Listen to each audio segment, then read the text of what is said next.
Hey everybody, Dan the Wolfman here, combatives and street jiu-jitsu instructor on BJJ Fanatics. Obviously, I do a lot of CCW stuff because I want good people to be able to protect themselves. I'm going to show you 3 different CQB draws that everybody needs to know. And perhaps even more importantly, I'm going to talk about footwork and circling away from your attacker, which at a CQB distance, that could be very important. From a firearm standpoint, they'd be overcrossing their center line, and people are teaching the wrong way. It's kind of a response to a USCCA video. Navy SEAL said, don't do this. They were backing away at the wrong angle, okay? If I've got a team of guys and guys with rifles coming over my back, that might be one thing, perhaps. But they had them showing back and to the right, which to the attacker is easy to track this way. It's not as easy if an attacker, I'm the attacker right now, it's easy for me to track to the right. Most people are right-handed. It's not easy for me to cross my center line and get off balance or ghetto style this way. Also, it could be a knife, a bat, a melee weapon, a road rager, whatever, okay? And at that point, you want to be getting away from the knife. If I'm the attacker, this is easy. You don't want to go there. You want to go here, and you were in a circle back and to the right because most people are right-handed. Let me show you the 3 draws. 2 of them you've seen me do in many videos before. Confronted by a couple guys, one here, one here. You see his eyes here. Hey guys, try verbal de-escalation tactics. I don't want any trouble. Tiger palm step out as this is lifting. I'll slow it down. I'm in here. That way I can block, cover block, whatever. I'm in here. He starts to pull a weapon from behind himself or whatever. I'm going to tiger palm. It's a hit into the eyes, and the palm's going to smash his face as I power step out all at the same time. Lift, lift, lift, boom, boom, boom, Mozambique failure drill. Okay?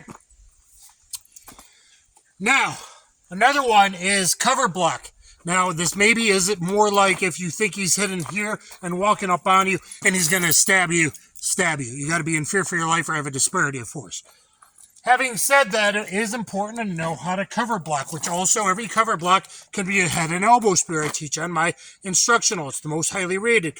Here, as you're drawing, that can stop a haymaker, a bat, a crowbar, and at least stop the depth of penetration into the goodies and the arteries with a kind of maybe hidden knife stab like that.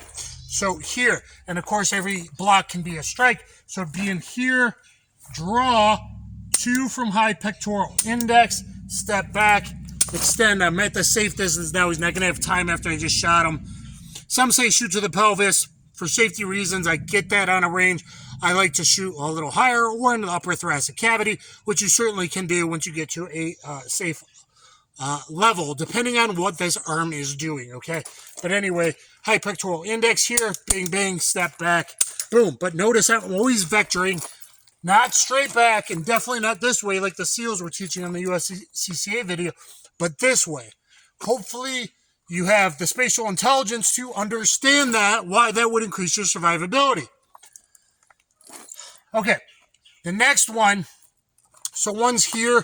I'm in a safe berm. This is a safe enclosed range. I'm the only one here right now. This is a berm back here. As you saw, it was empty. So the first one is here talking where I can block, cover, react, whatever. I'm staggered stance. Here, tiger palm, power step out, bang, bang, bang. Second one, cover block. Cover, draw. Okay. Third one is a Dracula draw. Okay, Count Dracula draw, which is instead of just this, if you're appendix or whatever, or just this, it's here.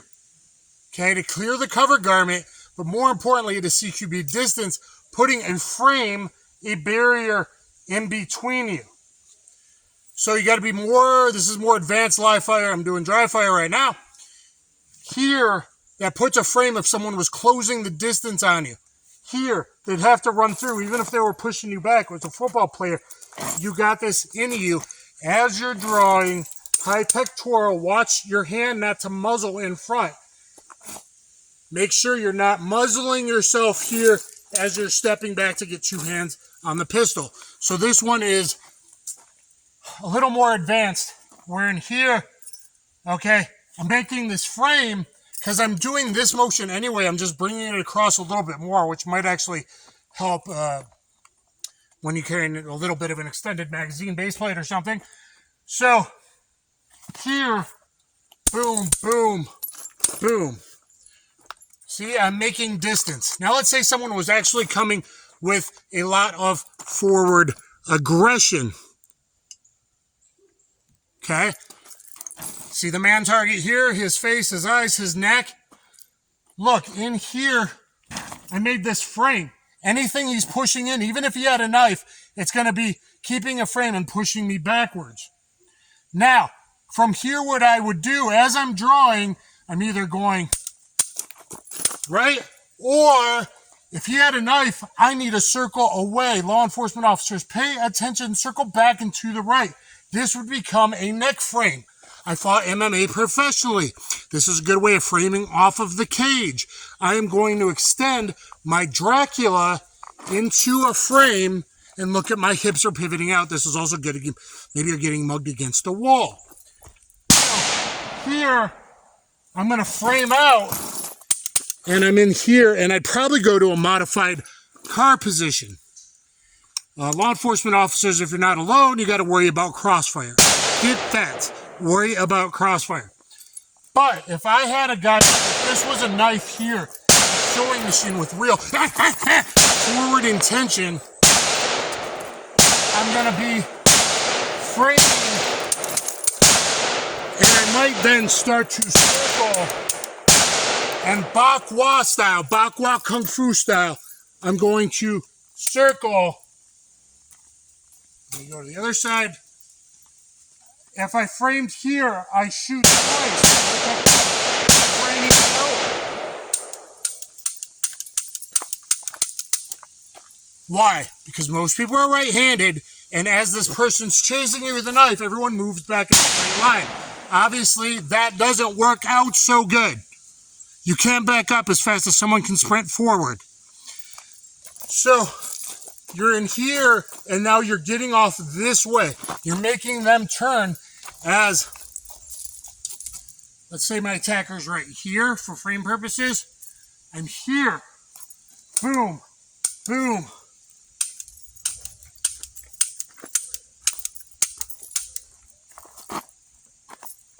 Okay? I have to get away from that right hand, even if he's shooting. If he was shooting here, it's way easier for him to track me here than over rotating here. Okay? He's doing this. This is a lot harder than just shooting one-handed this way. Okay? Making him overcross his hips at center line. So, in here, let me show the other side. Fully enclosed high berm this way. Ah!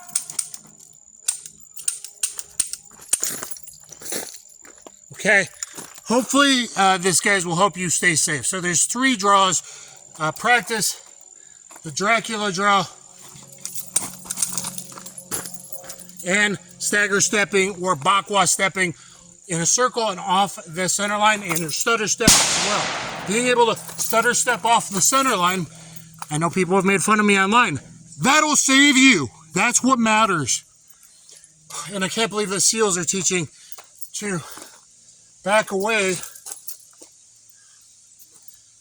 when most people are right-handed. Back away that direction as opposed to that direction. Look at all my retreat drills. Which way am I going? So this is long-winded. A lot of you probably stopped watching before we even got to the Dracula. Well, you don't care about protecting yourself, though. Okay? So, Dracula one more time. Here. Now, be careful not to muzzle yourself. This is a dry fire type of technique until you really need it, unless you're very, very advanced.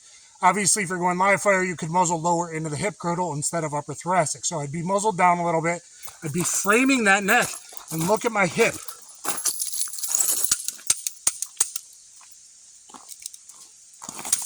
You doing your stool snaps?